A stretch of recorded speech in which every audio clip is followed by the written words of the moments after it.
Ne prends pas garde que je suis noir, car le soleil m'a regardé. Les enfants de ma mère se sont irrités contre moi.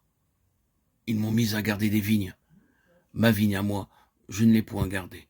Cantique des Cantiques 1,6. Si quelqu'un vient à moi et ne hait pas sa propre vie, il ne peut être mon disciple. Luc 14, 26. Jusque-là, l'âme, objet de cette révélation, s'était occupée dans l'œuvre du Seigneur. Des amis l'y avaient invité. Mais maintenant, sous les feux de l'éclatante lumière, elle comprend qu'il n'y a pas eu l'appel du Seigneur lui-même et elle constate l'inutilité de son service, l'inutilité d'une activité charnelle. Cependant, ce service, comme il l'avait absorbé, infiniment plus que le désir d'être rendu conforme à l'image de Christ. Comme Marthe, elle s'était laissée occuper par bien des choses, et en particulier par les difficultés spirituelles des autres, par leurs besoins religieux, et elle avait oublié de s'asseoir aux pieds de Jésus. Désormais, elle attendra que ce soit bien lui qui l'appelle à son service. Mais ceux qui l'entourent ne comprennent pas ce qu'elle éprouve. Pourquoi cette horreur de soi et d'une activité sur laquelle, cependant, Dieu avait mis son sceau? Il juge et condamne celles qui ne comprennent plus, et elle en souffre. Elle ne leur avait jamais confié sa certitude de l'inutilité de ses efforts. Elle ne leur avait pas parlé de la transaction passée entre Dieu et elle. Sans doute, elle s'était déchargée de tous ses soucis sur le Seigneur, et elle avait marché victorieusement dans la lumière reçue. Mais maintenant qu'elle voyait son travail sous l'éclatante lumière, tout ce qu'elle aimait autrefois lui faisait horreur. Tout cela n'était en définitive que le fruit de son moi.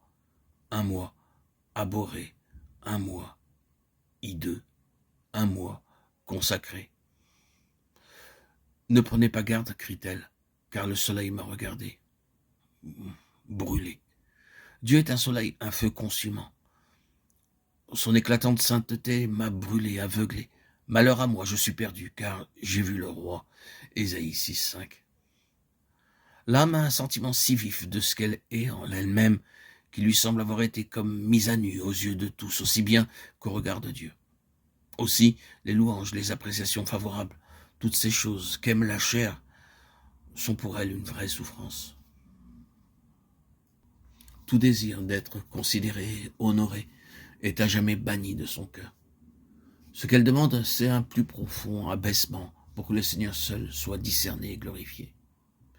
Dis-moi, ô toi qu'aime mon âme, où tu paies ton troupeau et où tu le fais reposer sur le midi, car pourquoi serais-je comme une femme errante? Cantique des Cantiques 1,7. Se détournant de son entourage et de l'incompréhension des autres, se détournant aussi de cette connaissance d'elle-même si douloureuse, l'âme recherche la présence de son bien-aimé. Il sait, lui, combien elle soupire après sa présence, et qu'elle a décidé de considérer toute chose comme une perte à cause de l'excellence de la connaissance du Seigneur Jésus-Christ. Il sait, lui, à quel point elle se déteste et qu'elle se repose uniquement sur sa justice, de façon bien plus complète qu'autrefois. Ce qui est son seul mérite devant le trône de Dieu. Il sait tout cela. Il l'aime, il prend soin d'elle. Aussi se tournant vers lui, elle lui dit du fond du cœur, « Dis-moi, ô toi qu'aime mon âme, où tu fais reposer ton troupeau sur le midi. »